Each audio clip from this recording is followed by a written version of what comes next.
Hey everybody, welcome back to another episode of Kerbal Space Program.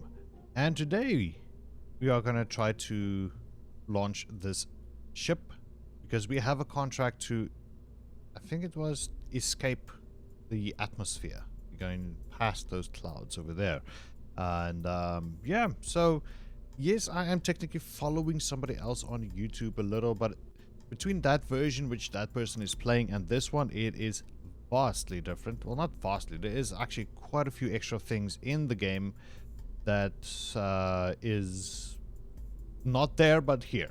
Okay, so let me just quickly give you guys a run through this little button over here. That symbol means delta V. It's change in velocity or something, I think. So what I've done is I've check marked the delta V over here, and if we click on this symbol, it says 1750 meters a second. If we click on that, it will show us that this engine, or this thruster over here, has a thruster weight of 2.1 with a delta V of 1750 meters a second, and it has a burn time about a minute or so, which is interesting. And the reason why I have that thruster weight in there is to, if you have a thruster weight from 1.0, then your ship will go up. Okay, the more thruster weight you have higher than 1.0, the faster you will go up, or the, let's say, not faster but better. Okay, this thing has a 2.1, and that means it's going to really move upwards. So during the launch, we are going to reduce the thrust over here. We've got a few tanks over here. It is like the small ones, like FLT 100 fuel tanks. So a bunch of them are small ones. So we are going to escape the atmosphere, meaning we're going into space. So I'm bringing a science junior along with us, and a few extra temperature and extra sciences over here on the side: goo canister, temperature, and a barometer, press mat barometer, yes, barometer. And I'm bringing extras on the side because we are going to go upwards, and then between the ground and space is the upper atmosphere, and I will try to get some science out of that. So one thing I will try to remember is to, before we launch, just to pin these guys to the screen, just to remind myself to grab these, and then as soon as we enter into space, then I will run the rest of the other science modules. Okay, so we have 3 parachutes here again, and hopefully, like the nose one, the side ones as well. What are they called again? Radial mounted parachutes. And hopefully they will be enough to bring back all of this weight. This thing is quite heavy with this extra science thingies on it. And I do have a ablator. What is it called? I think it should be under thermodynamics. Thermal. Yeah. A heat shield. Yeah. So I have that literally between the tanks and the science junior over there. And yeah, I think we are all set. We're ready to go. I hope. I just want to check my staging. Yeah, everything looks good. As soon as this runs out, we will jettison the whole thing, and then we shall, as we get closer to the planet, we shall do that and that. Okay. Well, before we go, just want to check over here. We have okay, that's a thing a contract I've completed. Long distance record, EVA, speed, a bunch of world records we've broken, and then another contract I've completed just for like a little bit of extra cash. 1 2 3 1 2 3. Okay, we're not sitting at quite a lot of money, but it's something. This whole thing costs about 11,800 Kerbal bucks. So yeah, all right, let's I think Jebediah is in here. Let us see how this will go. I hope I can do this. Who knows? Maybe. I should have a little bit more faith in this design. Okay, so first things first, before I forget, this thing I will pin open over here. This thing I'll pin open over here. And this one I'll pin open over here. So I don't know where the pressure, how, like if it's repeatable or like if it's biodependent or whatever. But I'll bring it along. If it's not dependent, then, well, too bad. Brought a few extra things we should not have. All right. SAS turned on. Full throttle. And we're going to launch, but I'm going to bring the throttle back to about maybe half or less. And then we'll try to steer towards the east, I think. I think that is towards the east. Yeah. Okay. And everything looks good. Fine. Let's go.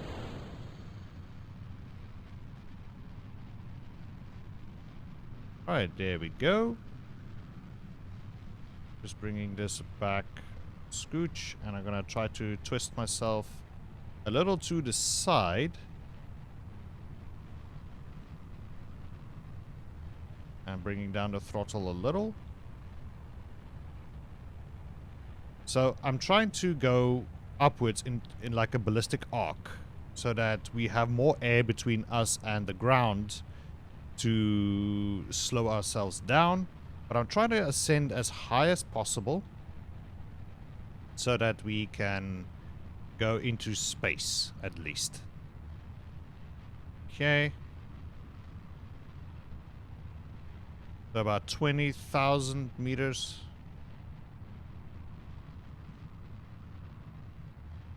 I will try to run the experiments.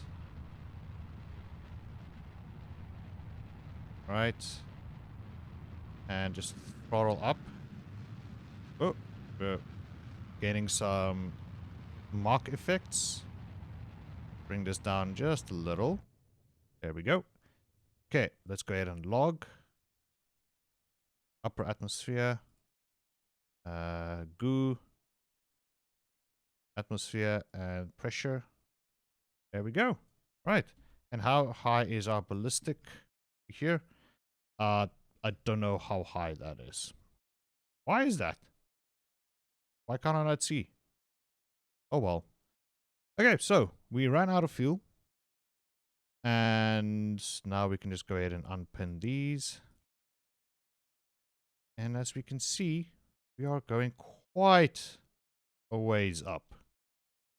Very, very high up. Oh, and we are in space. Now let's go ahead and run this. There we go. Very, very nice. Let's go ahead and run temperature. All right. That is fine. Let's go ahead and run the goo. Just, yeah, aw, that is actually cute. And then let's go ahead and log the pressure data. Very, very nice.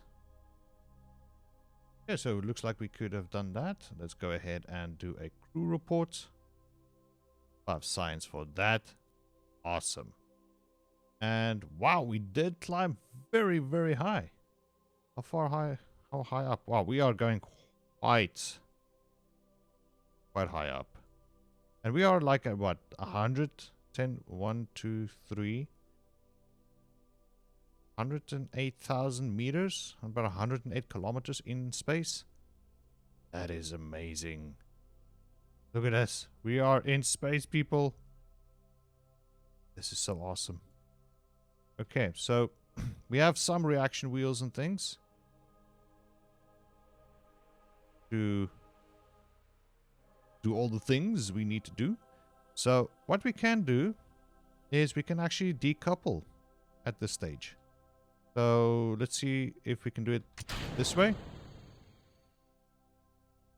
Yeah, there we go. And now we are super maneuverable. Whee! Look at that. So what I'm going to do is just going to close these doors. Okay, this is just going to look a little bit better. And then we are going to fall back down this way. As we can see, we are starting to fall down this way. So I'm going to sort of point my butt that way. All right. Actually, I'm just going to put surface like that. And the aerodynamics of this thing should be able to keep us pointing down this way. I'm just going to keep my butt end in this way. So we're trying to hit the, like where the air is going to hit us. And we are coming down.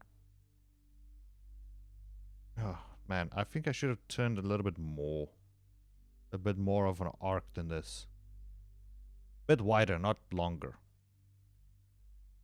Oh, is that a chunk? Interesting. Okay, so we are coming down. So I'm just going to point myself down this way. And yeah, we are definitely descending now. I'm gonna do this. There we go. And I wonder, can we time warp ourselves? There we go. Now we are coming down. And we should start seeing effects and things. We are gaining speed because gravity is pulling us down. And we should be start seeing some effects. I want to look at this. So we are using some electric charge. Because of the stability assist and all that, trying to keep us pointing downwards into the wind. And hopefully we will be okay. We're coming down quite fast. Hopefully this will not be the end of Jebediah. And we are bleeding off a lot of speed now. Oh no, we're tumbling. Oh goodness. Trying to keep this facing... Whoa. Okay. That was scary. Very scary. I thought we were going to flip there for a second. So now I'm going to deploy the chutes. Because I don't know if you guys noticed that the chutes were... They were showing that they were not safe to deploy yet. And I might as well go ahead and deploy the other one as well, the nose cone. Because this thing is super heavy. And there we go. Lovely. And we're not time warping or anything. Nope. Alright, good stuff. Now let's see if... Oh, goodness. Oh, that is neck-breaking stuff. Okay, yeah, no, look at that. Speed is practically the same as last time. We can turn SAS off. And that is fine and dandy. Lovely. Good stuffs. So yeah, like I was saying, as we were coming down, like you kind of want a arc cutting through the air instead of coming straight down, because to bleed off a little bit more speed, because you're getting air resistance coming down. Okay, so if you're coming down straight, then you have some air pushing up against you, and you're bleeding off speed. But sometimes you come in so fast that, yeah, these chutes might not deploy very quickly or anything. So you might get to like 100 meters above the sea or land or something, and then your chutes will deploy before they rip off or something. So the one thing you do is you come in like on a like sideways from space to the ground. You come in sideways so that you have much more time to bleed off a lot more speed. And that's kind of the one trick you have to do in Kerbal. And also another cool thing about KSP is the Kerbal, the planet we're on. Its atmosphere starts at 70. Although there is no like in any planet or anything, there isn't really a hard line where the atmosphere starts. But I think it's between like the amount of air. Like we are in thick air right now, and then in space there is no air. literally in between that, where there's no air and where the thick air is, like the literally in between. I think that would be the point where scientists would mark as where space starts / ends.